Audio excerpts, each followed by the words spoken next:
Good morning, good afternoon, or good evening. Whatever time it is, wherever in the world it is that you are. Welcome once more to another live stream of Alexandra Mayer's Live. It's me, Alexandra, and I haven't done an audio only Alexandra Mayer's Live just as like an audio blog catching you all up in regards to how I am in a really long time. So I figured I would tonight. It's a Saturday night. I'm just kind of chilling out. Got a 6 pack of hard cider. Haven't had any yet, but I just unpacked my groceries and I'm going to have some hard cider while I communicate with some of you out there. And I guess what I'll talk about this evening will just be some things that I've had to adjust to living in Southeast Texas, the Houston area. I did grow up in this area. I grew up, hey, Freeside. Thanks for, following me over here on my regular channel and listening to my personal thoughts, as boring as they may be. But, I do like to put a little bit of personal stuff out there every once in a while. But yeah, I grew up in Spring, Texas, which is northwest of Houston, Texas. Okay. And the Houston metropolitan area is huge. It is huge. There are so many neighborhoods. I guess if you're from the Northeast, you might consider them boroughs, different suburbs, communities, and whatnot. You can really get lost out here if you're not careful. But I have family that lives in this area, and especially in the winter months, it's pretty nice. It's pretty nice. But there's some things that I've had to adjust to since living in this area. And I want to talk about those things tonight while I, keep some of you out there company for whatever reason. The humidity, even in the winter months, it is so humid out here to where, I probably sound a little breathless right now. You want to know why? Well, because my apartment is very far from the parking area. So that's my exercise. Now, I do have a portable treadmill also, as many of you know, that I do use, but not today. And I'll tell you why. It's my time of the month, too, which does tire me out a little bit at my old age. Being almost 45, I'll be 45 in January. You would have thought menopause would have kicked in by now, but it hasn't. So I made the trek with my groceries because I don't have a grocery wagon or a grocery cart. I do have a cart, but I don't have. What I really need to do is find just like a box to keep in my trunk to use with my cart, being that my cart does not have like a box attached to it or like a thing that you can contain stuff in to make life easier on myself. So that's something to think about.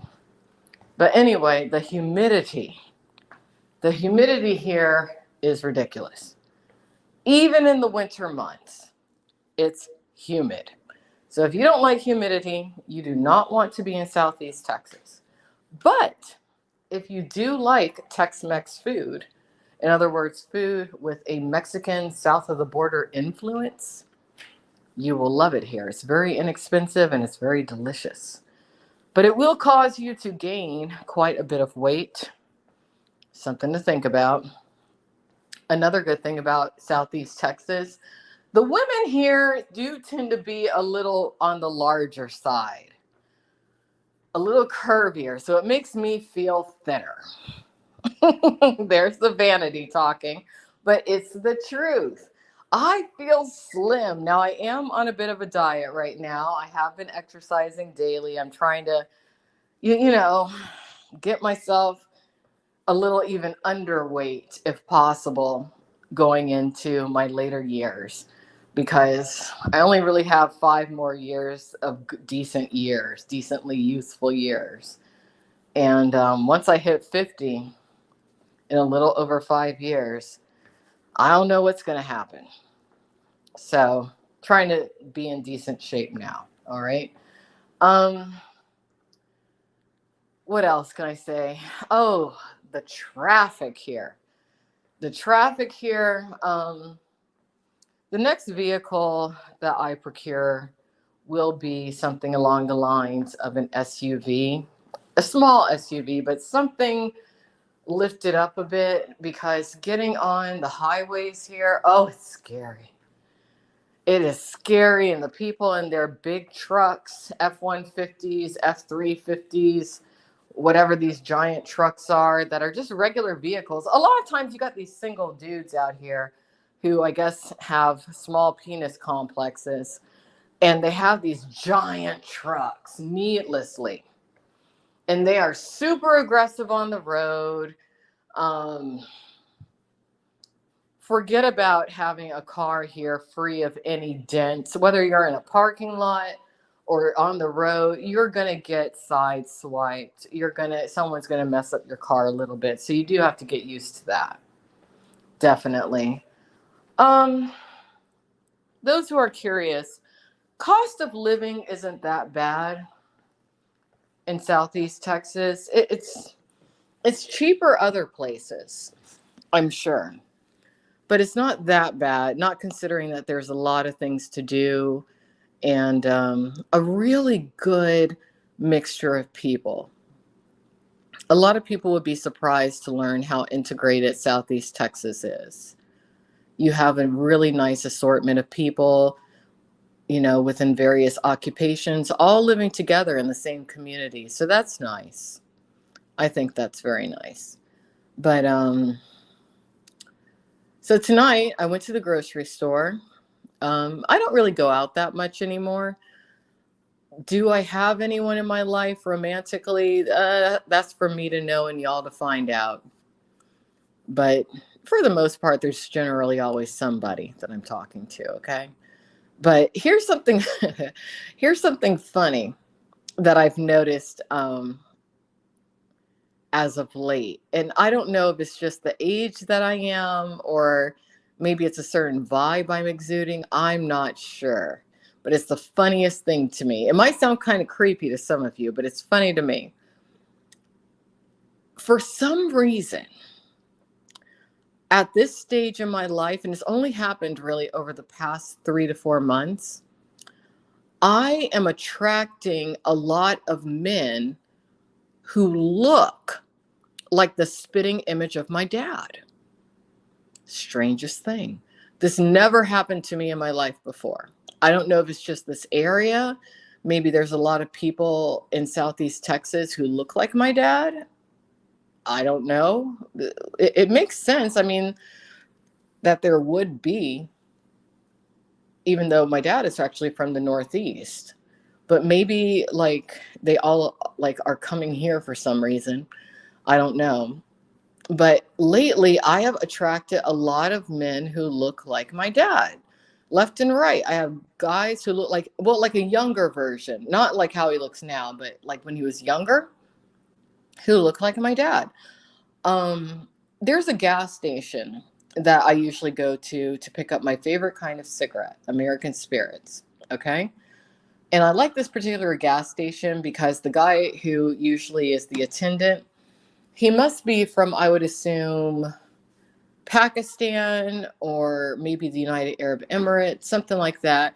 But he has that convenience store jamming with the pop music from that area of the world. You go in there, you feel like you're in a hookah bar. You're like, you hear the music. It's like, and it's like, ooh, what's this? All right. And he's real nice anyway, too. So you go in there, and I always chit chat with him a little bit.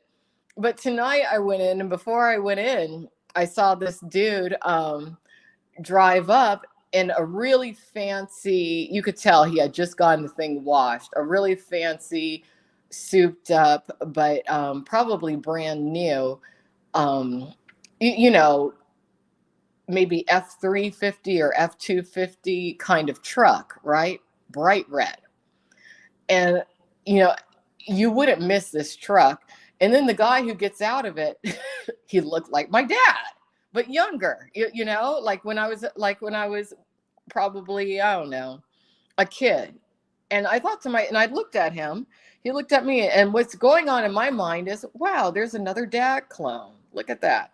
So I go into the little convenience shop, and I hold the door open for him. And I smile because I thought to myself, hey, it's another version of my dad, right? So I get my cigarettes and everything, chit chat with the guy. And as I'm leaving, the guy's like, hey, what's your name? What's your name? And I think to myself, I don't want to tell you what my name is, dad clone. You're already freaking me out. You're even acting like him a little bit because he was dancing a little bit in the store because of the music. You can't help it. And he's like, well, you just look so nice. You look so nice. Hey, you see my truck? That was the worst thing he could have said. Like, what? Because you have that fancy truck, that's going to make me want to talk to you? And then it made me think to myself in a brief moment, is that how my dad pulled my mom years ago? I hope not. I don't think so. But what hit me, and I'm like, look, congratulations on your truck. I got to go. Bye. And as I'm driving away, you know what he did? He gave me the middle finger, and I could see him mouth the word bitch. I was like, no, dad clone, don't call me a bitch. What the hell?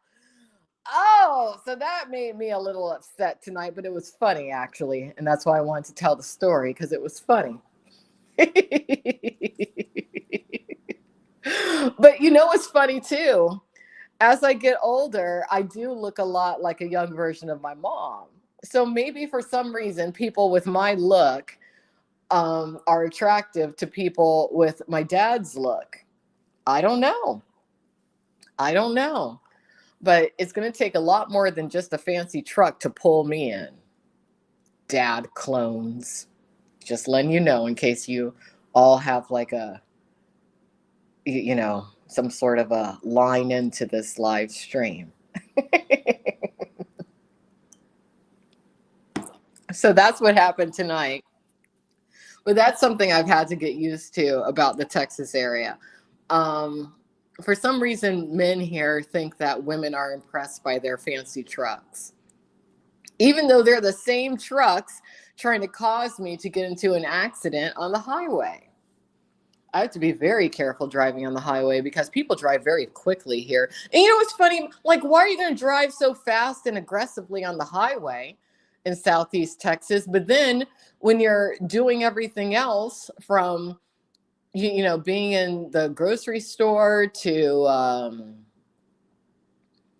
I don't know, where else do I go? Not many places, but just anywhere else, people do seem to move very slow. And I've always considered that a Southern thing. People talk a little bit slower here too, compared to, like California, the West, and in the Northeast. I've even caught myself talking a little bit slower, but still, you can do everything else slow, but then you got to get on the highway and drive, over the speed limit and aggressively. Ugh, I don't like that. I drive the speed limit. That's why I have a good driving record and no DUIs. Ha ha ha. Yeah, I hate driving too. I drive minimally. And where I live, I can actually walk a lot. So, you know, if he was in a $500,000 Rolls Royce, that would be more impressive. Maybe, but I don't talk to guys based on their cars or their possessions. I never have. I'm kind of a different kind of woman. I feel like, what's that going to do if it's not mine? I want to own, whatever the fancy thing is. And even if I had the money, I still probably wouldn't get it because that doesn't mean anything to me. The things that mean things to me are not the things that means things to other people, I guess. But I'm just not materialistic. I never have been. No, not really. You know what would impress me about a guy if he had a monolithic dome home? Because that's the kind of house I want to live in. I want to build my own monolithic dome home. And if I were to meet a guy that lived in one already, then I would know that most likely he is very compatible to me. But I've never met such a guy before. So I guess I'll have to keep looking. Or I'll have to build my own monolithic dome home and then find a guy who wants to live in there with me. Something like that. So, anyway, that's it for tonight. I just kind of wanted to come on here because I haven't done an audio only Alexandra Mayer's live stream in a long time. And I figured, you know what? Today I actually have something kind of to talk about, so I might as well do it now. So, everyone, have a wonderful weekend. And if I don't talk to you between now and Thanksgiving, have a wonderful Thanksgiving. But I'm sure I'll be back on this channel to continue with my page by page modern English version reading of the Bible. So, bye bye.